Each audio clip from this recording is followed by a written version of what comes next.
Today we're looking at the new HBO series Mare of Easttown, and some of the Season 2 secrets and theories will be revealed. But first, let's give this new series a lot of credit. HBO's new limited series promises a lot of intrigues, so murder mystery fans, get ready because you're going to love it. Mare of Easttown is a look at the dark side of a small town, as well as an honest look at how family and past tragedies can shape our present. One of the most impressive aspects of Mare of Easttown is that the Brit had to perfect the distinct Delaware County, Pennsylvania accent. Trust me, it is incredible. Kate described the role as one of her most difficult to date, and she admitted that the detective life is probably not for her. She confesses that she would make a terrible detective, but she'd be fantastic at the beer she has to drink after work. Her words, not mine. And did you know that Kate is an executive producer on Mare of Easttown? This is her first major production role, and she did an excellent job, don't you think? Imagine having to learn and adapt a completely new dialect and accent to make it work and credible. It's a fantastic job. Now, before we get into the video, don't forget to leave a like and subscribe to the channel with notifications on so you don't miss any of the new videos we post. The interesting thing about detective shows is that there are always new mysteries to solve. If you don't want them to, they don't have to run out. So Mare of Easttown is much more than a detective show. It's about loss, motherhood, and community. More crimes are possible and will occur in Easttown. Will the e-cigarette, Bud Light Mare return to our screens to solve them? After a first season that was both suspenseful and heartbreaking, Mare of Easttown's finale did not disappoint. We had a heartbreaking confession, a satisfying conclusion to the mystery, and a heartwarming summary of the series' themes. Season 2 is an ongoing conversation. They never mentioned returning, it's a very closed story. I believe we all figured it out by now that the story comes to an end, all loose ends are tidied up. In conversation, the HBO chief stated that he adores Mare and that he would certainly consider making a Season 2 if they could give her a great season, but only if he was convinced they could do so. He stated he would never do it simply because he has the opportunity. He would want to ensure that it's as compelling as he hopes the first season was. The chief also stated that there have been no serious discussions about what a Season 2 would look like. I guess we'll have to wait and see if they come up with something they can't wait to tell us. Kate Winslet, Mare, is interested in doing Season 2. For what it's worth, Kate Winslet is interested. She confirmed that she would love to resurrect her role as Mare, and she admits that she misses it. After Mare of Easttown received 16 Emmy nominations in July, Winslet spoke with Deadline about a possible Season 2, describing it as an ongoing conversation. She was quick to temper her expectations, however, saying, "I absolutely believe there are more chapters to her story." Well, that's good for us. Why Mare of Easttown touched the audiences? When the phones are down, it's community and family and a sense of belonging, no matter where you come from. That means everything, especially now when we've experienced this seismic event in the pandemic. Mare of Easttown has that sense of looking out for one another in the face of adversity. It's something to which everyone can relate. We all know that small towns are overflowing with secrets. Let's hope there's more to discover in Easttown down the road. Mare of Easttown Season 2 theories. From all internet discussions, it's clear that not everyone's ready to let go of Easttown. Here are some of them. Number 1, DJ would be better off with Dylan's parents than Lori Ross. Concerns about DJ's well-being were likely the second most pressing issue for viewers, right after Who Killed Aaron. At times, Mare of Easttown appeared to be a show about whether or not a child would have ear surgery, with a dash of murder thrown in. Dylan's still being debated by fans. John McMenamin's safety appears natural, and there are some compelling reasons to believe he belongs outside the Ross family circle. Funny thing, some argue that if he had a universal healthcare and DJ's ear surgery had been free of charge to Aaron, the entire tragedy of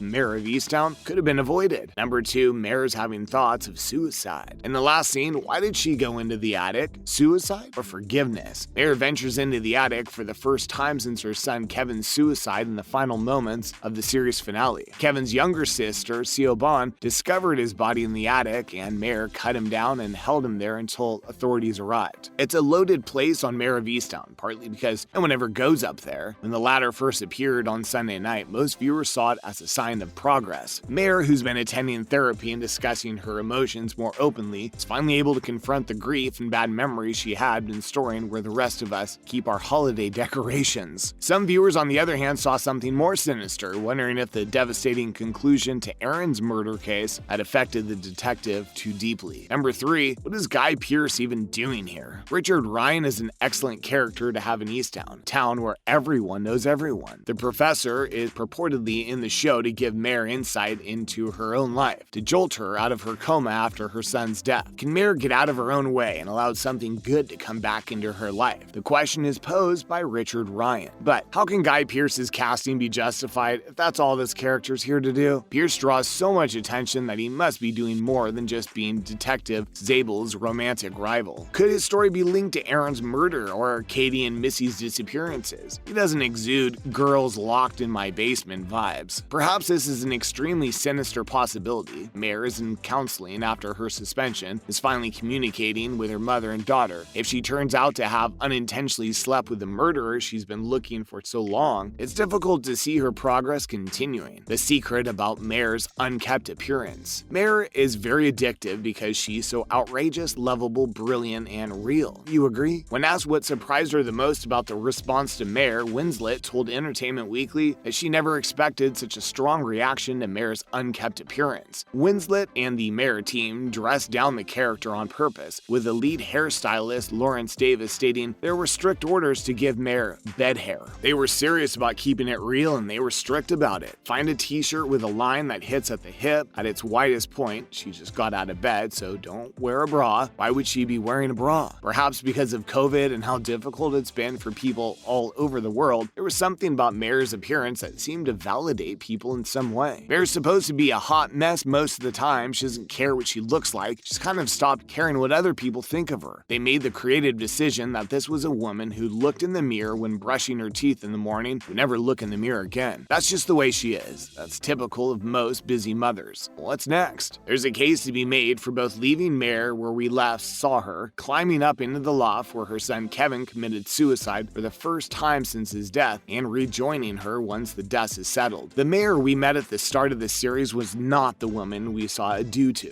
Therapy had compelled the protagonist to confront her unresolved trauma. Her initial refusal to go there melted with each conversation, and we witnessed a transformation as a result. In many other dramas, the murder of Aaron McMellanin and the numerous twists and turns that led to the identification of Lori and John Ross's son Ryan as the murderer would have been the sole driving force. However, Mare of Easttown was as much a character study as it was a murder mystery, with viewers completely invested in the police detective's journey and her complete lack of culinary skills. Cheese in a can, anyone? From the moment we were first introduced, with that transformation came new layers to her character which, along with the mystery at the heart of the story, kept audiences glued. Season 2 would, of course, introduce a new crime, the tendrils of which would surround the Easttown community, dragging a new group of faces and secrets into the spotlight. What are your thoughts on the matter? Do you have any alternative theories? And with that, it wraps up the video. Thanks for watching.